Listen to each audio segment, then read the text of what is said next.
Aí, galera, eu sou Janaína Guerra E eu sou Camila Sodré. e esse é o Pode Sustentar, o podcast que fala de sustentabilidade, meio ambiente de um jeito leve e acessível através das nossas vivências como pessoas no mundo e especialistas na área.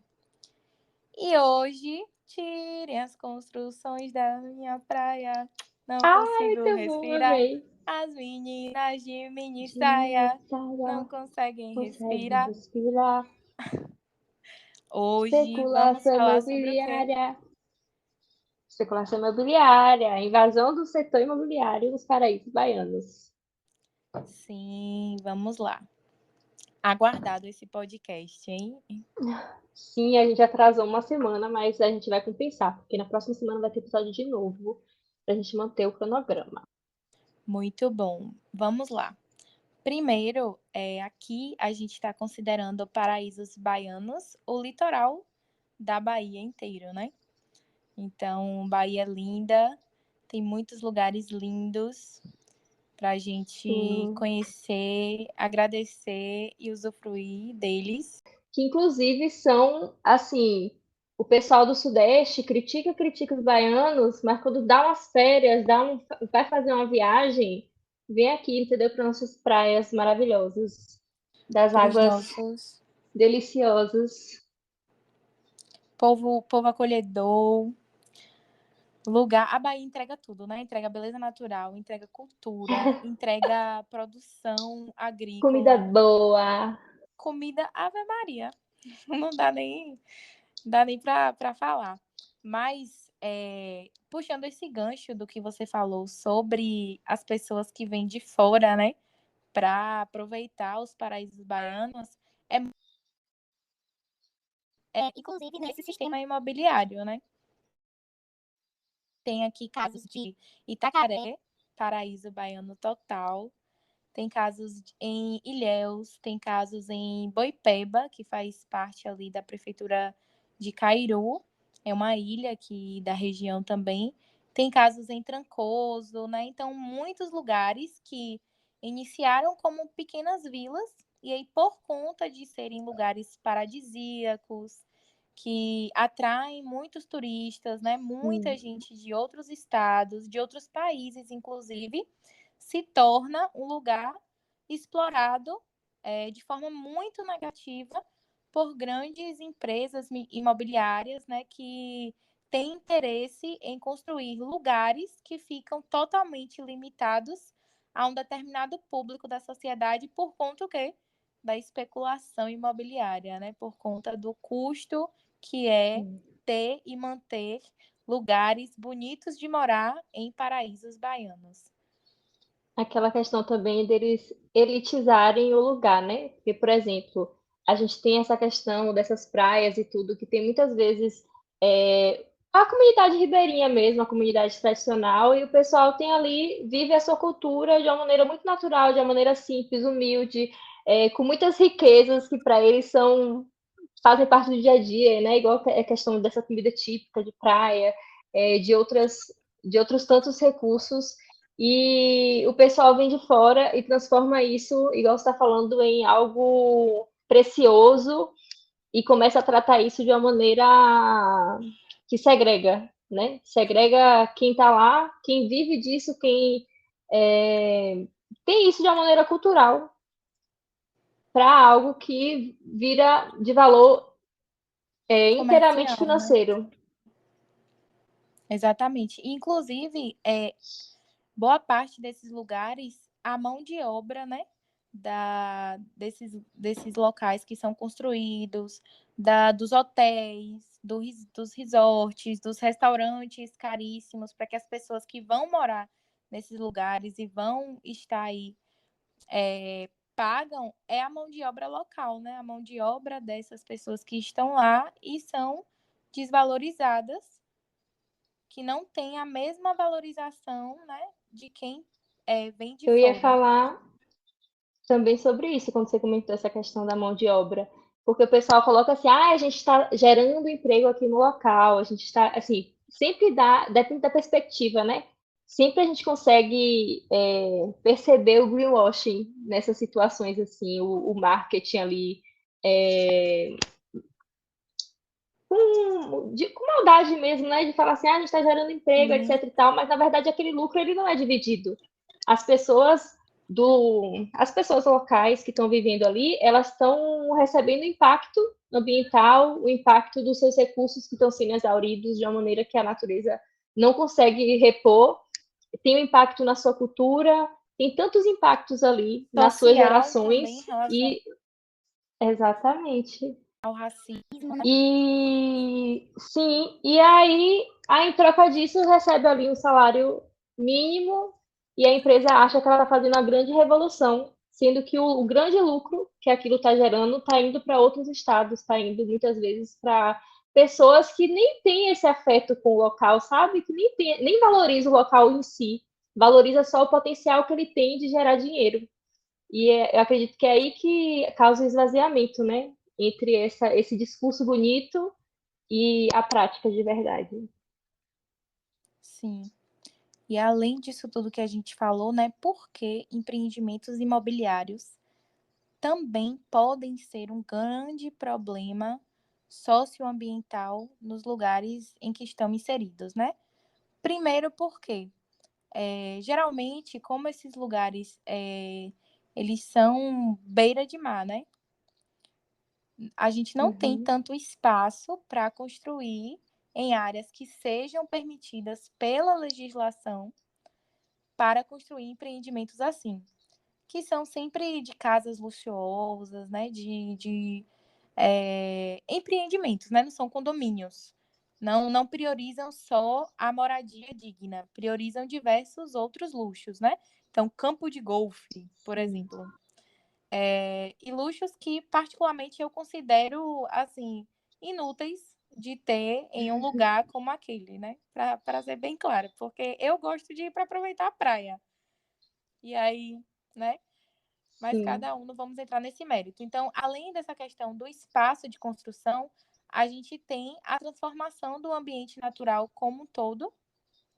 Depois a gente tem a questão relacionada à parte de saneamento, que aí a gente inclui Uhum, a parte de resíduos, de tratamento de esgoto, de captação de água potável para abastecer essa nova quantidade de pessoas que ali vai estar. A parte também do local que foi construído, né, para que haja o escoamento da água da chuva. Itacaré, a gente tem um grande exemplo disso. Tem um condomínio da região que, inclusive, a gente encontrou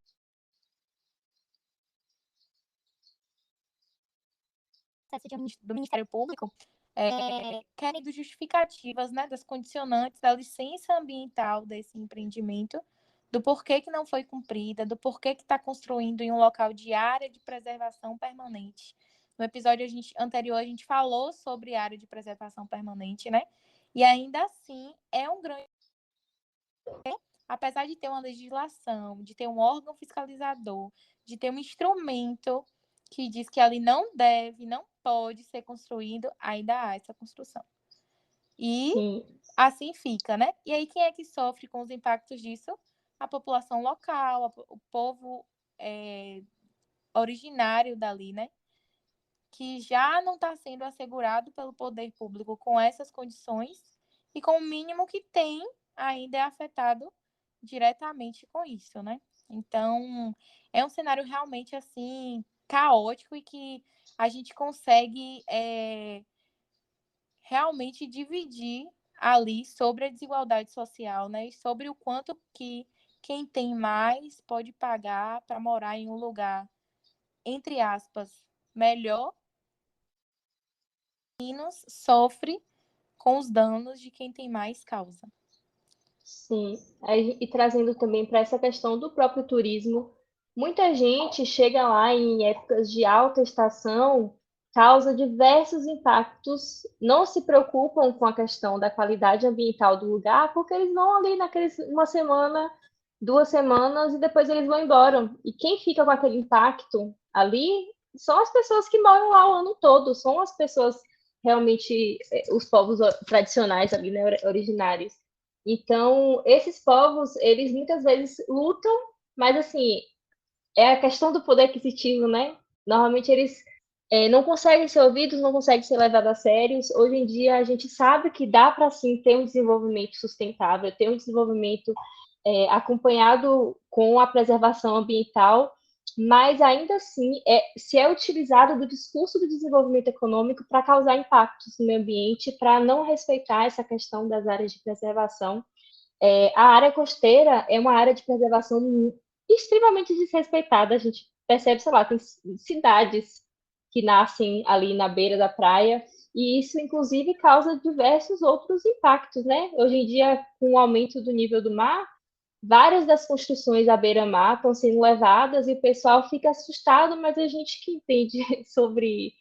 A gente vê que é algo extremamente previsível de se acontecer. Uhum, E todas essas construções que estão nas margens, que estão nas costas, elas inclusive atrapalham toda a questão de movimentação atmosférica mesmo, de brisa, né, e de ventilação em relação à cidade que está por trás daquela costa. Então, essa questão de pensar o imobiliário junto com essas áreas costeiras é muito importante, porque não é porque o lugar é bonito não é justificativa suficiente para o pessoal ir lá e exaurir tudo que aquele lugar tem de bom. Porque assim, beleza, é um lugar lindo, vou lá construir e aí eu vou enricar com isso. Aí pega, começa a ter um monte de impacto ambiental, começa a afetar a comunidade, começa a afetar o meio ambiente, depois aquela empresa, sei lá, vamos supor que tenha multa. Paga e vai embora. Quem é que vai ficar com aquele dano, né? Então, tem muito essa questão para a gente levar em consideração também, sobre responsabilizar esses danos, né? Responsabilizar essas ações também, que muitas vezes saem impunes por questões econômicas. sim. Isso que você falou me lembra muito dessa falta de relação que nós temos com o ambiente, né? Que é muito de externo. Então, eu vejo algo que é bonito para os meus olhos e eu não vivo aquilo enquanto essência do ser ambiente, de fazer parte realmente disso. E aí, Ai, que bonito, amiga. obrigada. E aí, o que é que acontece? Constroem um lugar porque é bonito, acaba com o cenário daquele lugar de uma forma devastadora. É Eu fico me verdade. questionando como que a gente pode ser dessa forma, sabe, amiga? Como É é que eu contraditório, posso né? exatamente a água que o condomínio que eu moro está descartando esgoto lá, entendeu? Uhum. Como que eu posso beber da água que ao lado tem um lixão que o chorume está indo todo para aquele lençol freático? E aí a gente realmente se distancia cada vez mais, justamente porque são empreendimentos imobiliários que só são para serem vistos, né? Não são assim para você viver o lugar, é para dizer que, nossa, tem uma Status, casa na né? praia. E status Uhum. econômico, né? Essa questão que leva a gente por uma vertente assim de realmente de falta de respeito da terra, né?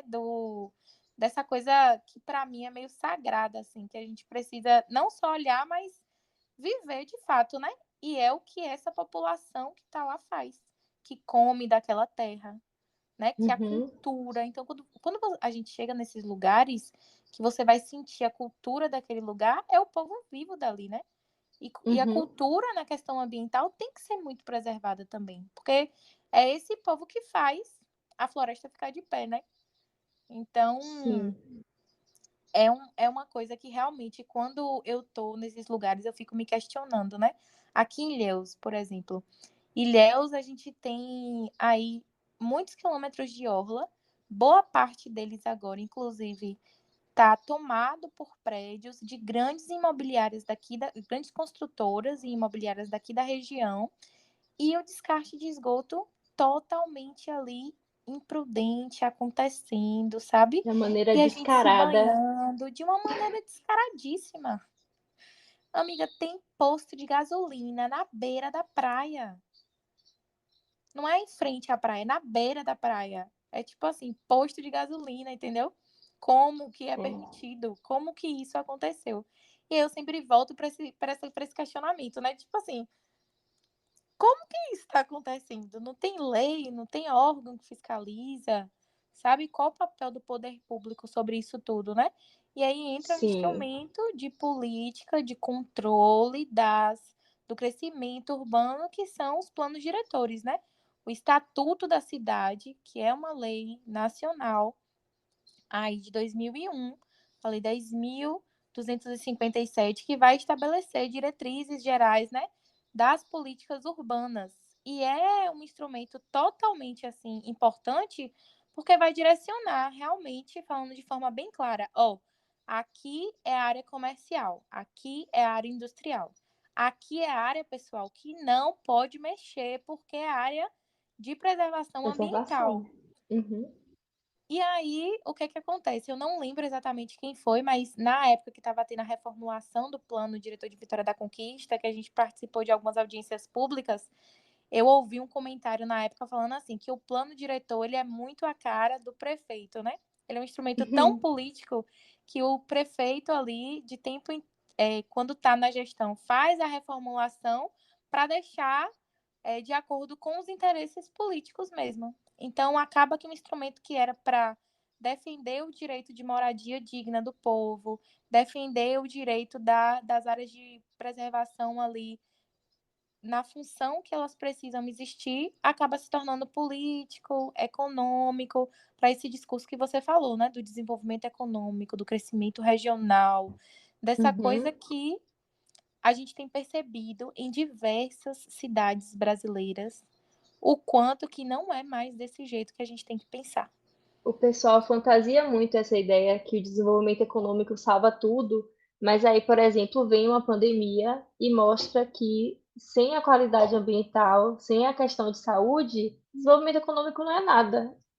A gente só vai conseguir ter desenvolvimento econômico se a gente conseguir manter os recursos para desenvolver, conseguir manter as pessoas vivas e felizes e com a mínima qualidade de vida ali. Então a gente tem que pensar nesse básico, não é que é o básico, é a gente ter moradia, a gente ter alimentação, a gente ter qualidade de vida mínima, e então a gente pode trabalhar, a gente pode produzir economicamente. Então, assim, é muito contraditório passar por cima de tudo isso que é básico, que é essencial para uma sadia qualidade de vida, só por uma questão financeira. Você foi falando aí sobre a questão do plano diretor e sobre tudo isso, e me veio muito na cabeça a discussão sobre como que nascem as cidades, né? Que a gente sabe que, principalmente no Brasil e em diversos lugares do mundo também, as cidades, elas costumam nascer de uma maneira não planejada. Elas costumam nascer de uma maneira muito espontânea. E, normalmente, elas costumam nascer onde tem água. Então, assim, a gente percebe que a nível de origem de civilização, já é meio que errado, entre aspas, né? O pessoal começa realmente a construir e a viver ali a partir da água, que é essencial para a vida e para tudo. Então as pessoas começam a se aglomerar em volta dos rios. Mas, poxa, naquela época em que não existia informação, em que não existia várias das tecnologias, isso era algo comum. A partir do momento em que a civilização ela cresce, ela desenvolve, em que a gente tem esse conhecimento, a gente tem cursos voltados para isso, a gente tem profissionais que estudam a vida toda isso. Hoje em dia a gente não tem mais essa desculpa, sabe? Realmente, por mais que o município ele tenha crescido de uma maneira desordenada, ele tenha, sim, beleza, ele pode ter tido a história dele, que ninguém pode apagar essa história dele. Talvez tenha um rio lá que está poluído por uma questão histórica. Mas o que, é que a gente pode fazer hoje para discutir essa realidade, para mudar essa realidade, para atualizar esse plano diretor? E não somente para ter algo no papel, né, mas para executar, porque mais uma vez a gente fala o quanto que a gente tem ferramentas, tem instrumentos, tem legislações que permitem que a gente tenha essa qualidade de vida, essa qualidade ambiental, mas o fato de não haver fiscalização faz com que as pessoas não implementem essas iniciativas e fazem com que lasque todo mundo junto. No fim das contas, todos nós pagamos por esses mesmos erros. Então, realmente é uma mudança que tem que ser cultural. E um outro ponto que eu reparei muito da sua fala, você falando sobre a questão isso, do esgoto, todos os impactos que acontecem ali ao nosso lado e a gente não consegue ver. E eu fico pensando, sabe, se eu não trabalhasse na área, será que eu ia entender? Será que eu ia procurar saber para onde é que meu esgoto está indo? Será que eu ia procurar saber para onde meu resíduo está indo? Então, também volta nessa questão cultural, de que a gente tem que realmente falar mais sobre isso e fazer as pessoas verem isso, que Uhum. está muito próximo delas, né? E propagar isso dessa forma como a gente gosta de fazer mesmo, né? Para falar muito simples e trazer a pessoa para dentro da realidade. Porque tá aí, né? Tá na praia que a gente tá tomando banho, tá na comida que a gente tá comendo, na água que a gente tá bebendo. Então, Sim. você falou, por exemplo, do preço que a gente paga por isso. O preço é a nossa vida, a nossa Sim. saúde, a nossa qualidade de vida, que impacta diretamente na questão econômica também. Então, tá sempre no. A gente fala sobre as questões, mas sempre volta para o mesmo ciclo, né? Da mudança de Uhum. paradigma, dos nossos pensamentos, da forma como a gente tem que, para ontem, passar a agir totalmente diferente, né? E muito trazendo essa responsabilidade também para o poder público municipal, né? Nossa, sim. Porque me parece muito permissivo essa Sim. questão, justamente por esse discurso, né? De que é bonito morar aqui, de que vai trazer emprego. E aí chega em um momento que, se arrependimento matasse, E outra não coisa, deixaria. quando esse impacto chega, não dá para voltar atrás. Então, assim, é algo Não que a dá gente para voltar realmente tem atrás. que ter a questão do princípio da prevenção, né? Se há o risco, por que que eu vou pagar para ver? Poxa, não faz. Há o risco, não faz. Procura um outro lugar para poder fazer esse tipo de empreendimento. A gente tem que adequar o empreendimento ao que o meio ambiente daquele local suporta. E não o contrário, né? Tentar fazer esses malabarismos que o pessoal faz, aí depois que cede um, um topo de morro, depois que tem desmoronamento, depois que tem alagamento, depois que atinge milhares de pessoas e milhares de vidas, aí o pessoal, poxa vida, desculpa, não era intenção. Poxa, tem que haver responsabilização. Aí não adianta, né? Não adianta justificar, não sabia que não podia fazer isso, sendo que, tipo assim, não dá para você dizer que você não sabia que cometeu um crime porque não sabia da existência dele. Sim. Não dá, né? Porque a lei tá aí, E até porque tá. a gente sabe que esse tipo de empreendimento é empreendimento de gente que tem sim muito conhecimento e que tem profissionais ali. Então, passa por cima dessas questões e aquilo que você falou tem muito envolvimento político envolvido, sabe? Sim, com Então, certeza. a população, inclusive não só a população, mas eu vejo, por exemplo, em Itacaré, tem um movimento muito legal, assim, do pessoal que frequenta o município, né? A nível de turismo mesmo, de compartilhando as informações e tudo, porque se sente lesado. Porque é isso, uma vez que aquela praia ela não vai estar apta mais para que a gente curta ali, todos nós nos sentimos lesados e aí a gente tem que realmente se posicionar e tentar fazer com que o poder público entenda que tem gente enxergando, que eu acho que muitas vezes o pessoal acha que não tem ninguém vendo, né? E aí vai empurrando com a barriga. Então, é muito importante se posicionar e é muito importante mostrar para os responsáveis por essas ações que a gente está vendo sim e que a gente não vai permitir que isso aconteça, né? Porém, Uhum. quem pode, pode, né? Então, às vezes a gente não consegue agir e acabar com aquilo e conseguir embargar uma obra, alguma coisa desse, em relação a esses empreendimentos. Mas tem muitos movimentos que conseguem. Então, assim, como Sim. fazer essa realidade mudar? Eu acredito que a gente tem que pensar muito nesse sentido, né? Como é que a gente muda essa Uhum. realidade? Eu acredito que nos últimos anos aí eu tenho visto um movimento mais forte das próprias associações de comunidades locais. Por essa luta mesmo da Uhum, permanência no local, né? De uhum, preservação da cultura, preservação ambiental. Então, tanto em Itacaré, quanto em Boipeba, quanto na região ali do sul da Bahia, tanto de associações de moradores, organizações da sociedade civil relacionadas a essas questões também, que conseguem juntos, né? E óbvio, a internet hoje tem ajudado muito a viabilidade disso, porque antes não era possível você fazer uma petição com Uhum, milhares de pessoas assinando e ter uma uhum. confiabilidade para enviar A isso para o visibilidade Ministério também, né? Público. Hã?